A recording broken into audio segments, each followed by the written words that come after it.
8월 17일 오늘 만나 성경 말씀은 예레미야 50장 38절 하반절입니다.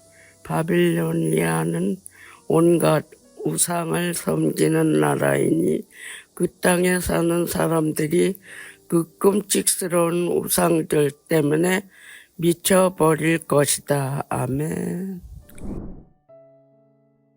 오늘 만나로 만나주시는 하나님을 기대합니다. 예레미야를 통해 전달되는 하나님의 경고와 심판의 메시지는 이스라엘과 유다를 넘어 온 열방을 향합니다. 이집트, 팔레스타인, 모압, 암몬, 에돔, 다마스커스, 게달과 하솔, 엘람에 이르기까지 이스라엘과 유다의 주변국들을 하나하나 짚으신 이후 드디어 그 대미를 오늘 우리가 읽은 바빌로니아 제국이 장식합니다. 하나님은 예레미야를 통해 교만하고 억압과 착취를 일삼는 바빌로니아에 몰아닥칠 전쟁과 폭력, 죽음과 자연재해, 그리고 도성과 제국의 멸망을 언급하십니다. 오늘 우리가 읽은 말씀은 바빌로니아가 받은 그 무시무시한 메시지 중 일부입니다. 바빌로니아는 우상을 섬기는 나라, 그들은 그 끔찍한 우상들 때문에 미쳐버리고 말 것이다. 우리는 성서 속에서 우상과 그 숭배에 대한 말씀을 접할 때 그 죄악의 참남함과 위험성의 경계를 느끼면서도 동시에 남모르는 미묘한 안도감을 느끼기도 합니다. 그리스도인으로 살아가는 우리는 적어도 성서에서 언급되는 형태의 구체적인 우상 숭배의 범죄에 빠지기가 쉽지 않기 때문입니다. 성서가 고발하고 규탄하는 우상 숭배는 삼위일체 하나님이 아닌 다른 초월적 존재에 대한 숭배, 그 존재를 상징하거나 그 존재가 깃들 수 있는 가시적 물성을 제조하여 보유하거나 공유, 그 존재와 물성화된 무엇에 실존적, 제의적 충성을 유지심화하기 위해 일련의 수고와 노력, 자원을 아끼지 않는 반복적 행태입니다.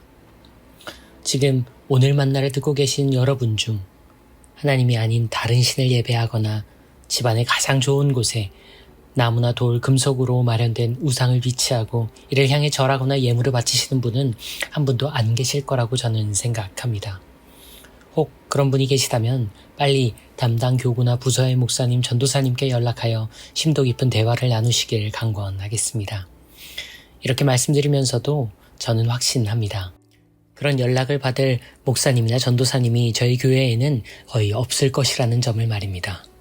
바로 이런 상황이기에 우리는 우상과 그 숭배에 대한 말씀 앞에서 모종의 경계심을 느끼지만 동시에 남모를 안도감을 누리고 있겠지요.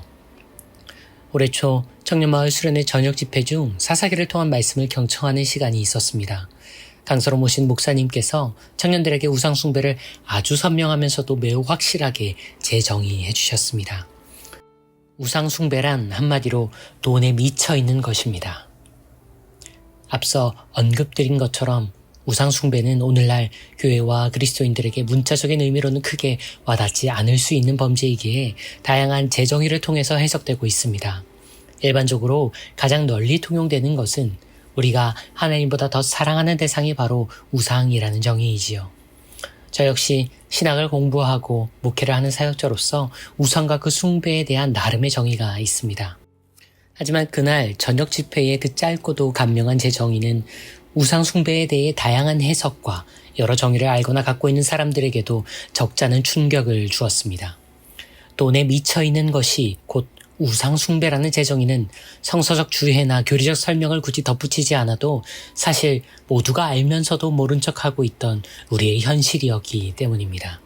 그리고 이 뼈아픈 현실은 앞서 언급한 성서의 우상 숭배 조건을 모두 충족합니다.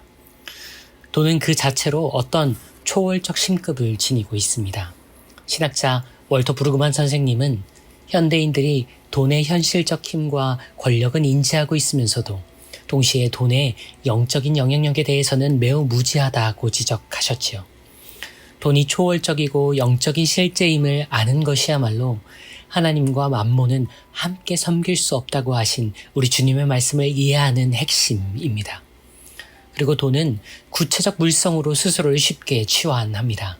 동전이나 화폐뿐만 아니라 사실상 우리가 물리적 세계에서 마주하는 거의 대부분은 돈이 구체적인 물성으로 응축되었거나 역으로 돈으로 환산 가능한 가치를 지니고 있다고 간주되고 있지요. 끝으로 우리는 바로 그런 돈에게 우리의 시간과 공간, 존재를 다해 충성을 바치고 있습니다. 우리 자신도 모르거나 아니면 알면서도 모르는 척하며 절대적 충성을 하고 있지요. 만약 돈에 미쳐있는 것이 오늘날 가장 은밀하지만 가장 만연한 우상숭배라고 한다면 우리 중 바빌로니아라는 우상의 시공간에서 완전히 자유로운 이는 아마 거의 존재하지 않을 겁니다. 그리고 그 끔찍한 우상들에 둘러싸여 있음에도 이를 전혀 인지하지 못하는 상황이야말로 우리 안에 치명적인 인지 부조화를 만들어내고 있습니다. 우리는 다른 종교나 다른 신을 따르지 않기에, 우리는 나무나 돌, 금속으로 만들어진 특정한 형상 앞에 절하지 않기에, 우리는 주의를 지키고 소득의 일부를 봉헌하고 있기에 우상 숭배와는 무관하다고 착각하며 매일을 충실하고 거룩한 바빌로니아인으로 살아가는 현실이 정녕 다른 누군가의 이야기일까요? 물속에서 태어나 살아가고 있는 물고기에게 가장 이해시키기 어려운 것은 역설적이게도 물 그 자체라는 우화는 자본의 바빌로니아 속에서 우상 숭배의 현실을 살아가면서도 이를 인지조차 하지 못하는 우리에게 참으로 소름 끼치는 통찰을 건넵니다. 전쟁과 폭력, 죽음과 자연재해, 그리고 심판과 멸망의 나날을 향해 브레이크 없이 맹렬히 돌진하는 제국 바빌로니아의 결말을 예레미야는 보았습니다. 이 시한부 제국의 시공간으로부터 탈출하는 첫걸음은 이것입니다. 우리가 바빌로니아 안에 살고 있음을 인지하는 것. 그리고 우상 숭배로부터 벗어날 수 있는 첫걸음도 그와 같습니다. 우리가 돈에 미쳐 있었음을 인정하는 것.